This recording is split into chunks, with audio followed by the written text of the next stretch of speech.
Hello, everyone. This is Putnam County historian Larry Tippin. We've been doing a series on the small towns, what we've been calling tiny towns, vanishing villages of Putnam County. And the one we have today is one that was a prominent early town. It's just barely still there now, just a few homes, but it was the largest community in north central Putnam County, the 1800s. It was Carpentersville. Had a post office from 1850 to 1910. And in the 1800 census, listed over 200 residents in Carpentersville. Rochelle, which had just started to become a progressive town in 1880, only had 86.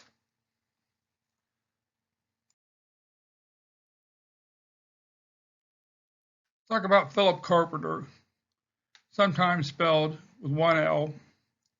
He was born in North Carolina in 1805, came to Greencastle about 1827, and then he was in Franklin Township about 1830 or 1831, where he operated a tannery and a harness factory, leather goods.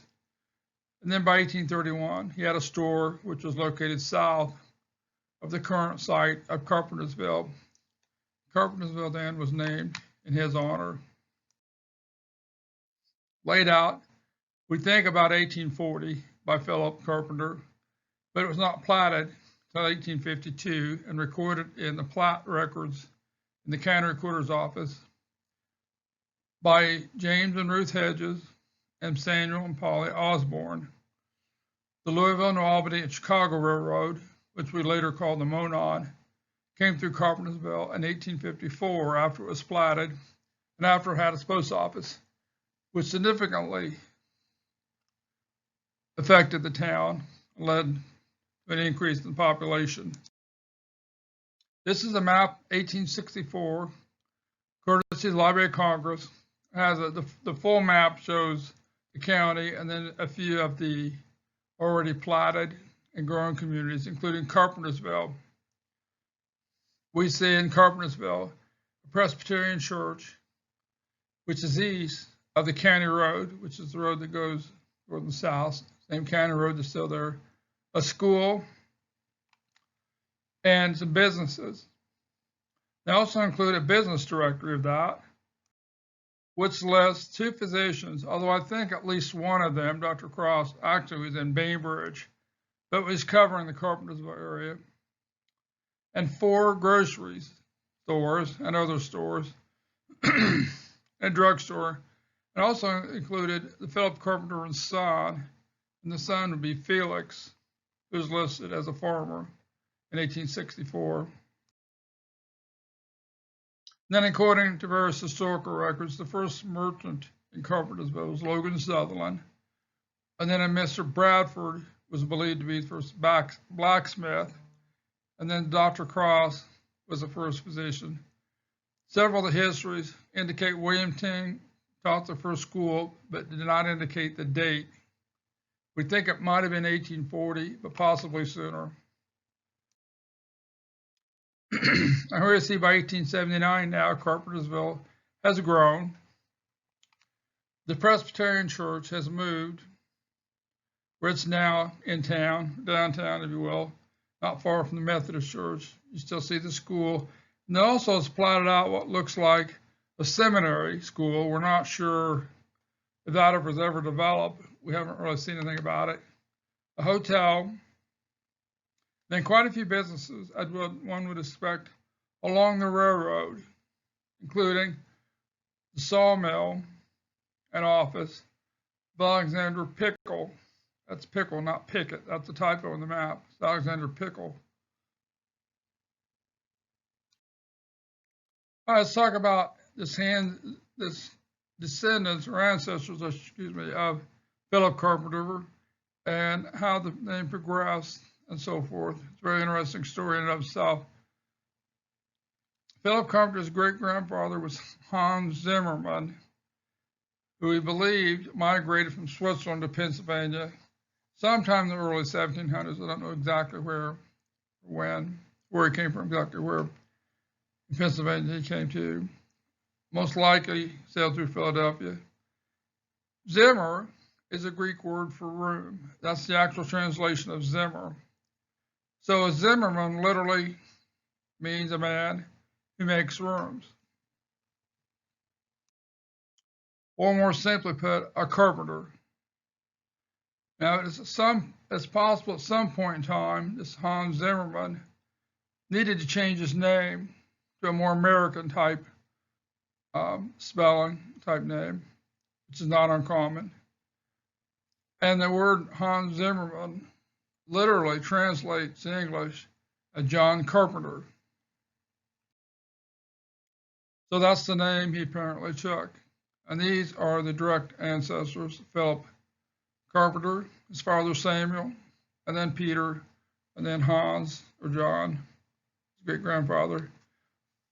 Hans, as we noted, we believe was born in Switzerland, died in Pennsylvania. Peter, we think, was born in Pennsylvania. And we know that he died, or at least when he was buried, in Lincoln County, North Carolina. Then Samuel, Philip's father, we're pretty certain he's born and died in North Carolina. As we noted, Philip was born in North Carolina. He died in Putnam County. And this is really an interesting observation. This is in the Jacob Carpenter Cemetery in Lincoln County, North Carolina. You can see this tombstone says Peter Zimmerman Carpenter. Used both names, Zimmerman name and the Carpenter name, but it's really the same name. The German translation Zimmerman translates to Carpenter in English. So this is really very neat documentation that we have here about the Carpenters. All right, let's look at some of the newspapers. It's always fun to look at the newspapers. So here's one from the Indiana State Sentinel in 1850, which announces the new post offices that are opening up, including the one in Carpentersville and Putnam County. There's Whitney as the postmaster. And then this is an unusual one. See, the Daily Wabash Express out of Terre Haute, 1871, that there have been 4 attempts made in the past few months to poison the family of Mr. Hall near Carpentersville. And it is supposed that these attempts have grown out of certain troubles in the church at that place. Now, this isn't normal behavior, I would think, you normally would expect from church members. That's kind of unusual. 1879, November 10th, the town of Carpentersville, 3 miles north of Bainbridge, had a very destructive and devastating fire the previous Saturday night, originated in the engine room of the Alexander Pickles sawmill, not Pickett. And then also includes the losses that estimated, and then if they were covered by the insurance, not only Pickle, but it actually spread to several other adjoining buildings and rooms. It was 1880, saying the following month that Carpentersville entirely recovered from the effects of a destructive fire. Also saying the town of Rochdale, the new town of Rochdale, some 15 miles north of Greencastle, but only about 3 miles north of Carpentersville, is improving rapidly with 40 houses now in the course of construction. Bainbridge is one of the nicest villages, they say. And then in the south end, I talk about Putnamville and Cloverdale growing. And then also Russellville has sprung to new life. Russellville was platted quite a few years prior to 1880. But the road, they're talking about the Indianapolis, Decatur, and Springfield Railroad, went through Rochdale, Barnard, and Russellville in 1880. That's why Russellville's starting to grow. The road they're talking about is the railroad. All right, June of 1894, the combined post office and general store of Kleins at Carpentersville was robbed Friday night. Burglars entered the store and stole a lot of stamps, jewelry, goods, notes, and other things. Klein wrote there's also some diamonds in the plunder, and at this time they do not know who the robber was. But in the following month, follow-up, the Greencastle Banner Times, that a Grandville Albrecht, if I'm pronouncing that right, who robbed the Carpentersville post office, was arrested in Rockettville. And then he apparently confessed to the U.S. Marshal and had on a pair of shoes that he'd stole along with some jewelry. And by the way, the federal government wants to charge him also, in addition to the burglary charge, for stealing federal property. It's really a major offense to steal federal property, including $1.80 worth of stamps, which is a lot of stamps in 1894. This is an interesting one. This is from 1927, Greencastle Herald. Reunion of the old Carpentersville School. Said the first reunion of the teachers and pupils school was held the previous Sunday. Now, I'm not sure if this was a centennial celebration or just a reunion. If it was a centennial, had they said centennial, it would give us a better indication of when the school actually first started, but they did not say that. So we can't say for sure.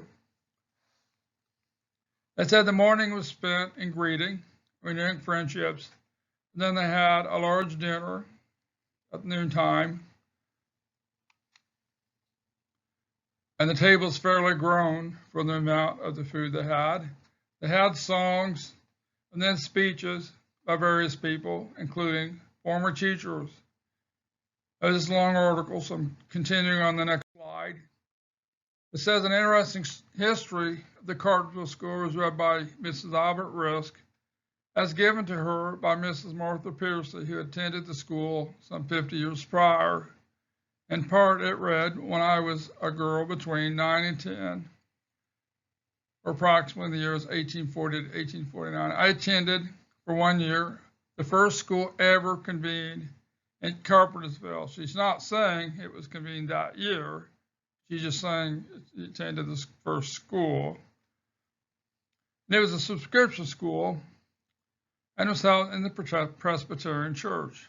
So that would have been the one east of the county road that we saw in the 1864 map.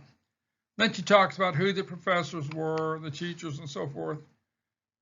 And then they talk about many dark secrets of school days, and even a few of the teachers. It's been kind of interesting to hear what they might have heard that day. This is from Schools in Your Hand, which is a publication, very nice publication, history, published in 1878 by the retired teachers of Putnam County. Very fine publication. So I just copied out the page of Carpentersville School from 1923 to 1924. So it lists quite a few of the people. You can see it's a fairly large school by this time. Quite a few people. If you're from the area, you know some of the names. Got Blades, Thomas, several of each of those, and others that one might recognize.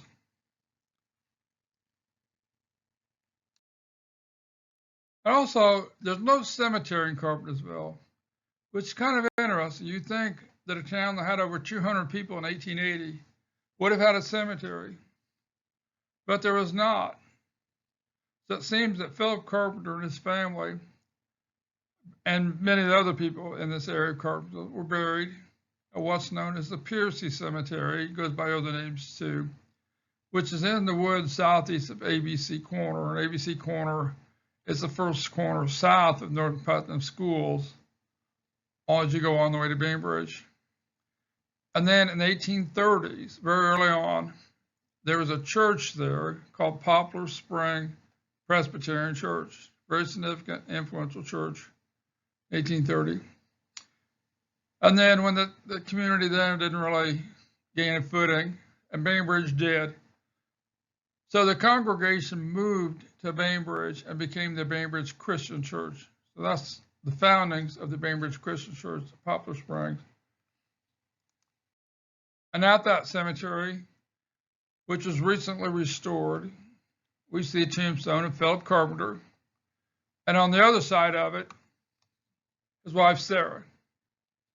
And then behind them, you'll see another stone, which is of their son, Felix Carpenter, very significant, influential farmer and resident, both in Franklin and Jackson Townships in the Carpentersville area. And then this is the before and after picture of that cemetery. You can see one was taken in the fall and one was taken obviously in the spring or summer. But if you notice the stones, you can see quite a difference in what they look like, this one compared to this one and so forth. Very nice. That was recently restored. And finally, here is a photo from the 1879 Atlas in History of Putnam County, page 20, where they list a representative group of early settlers.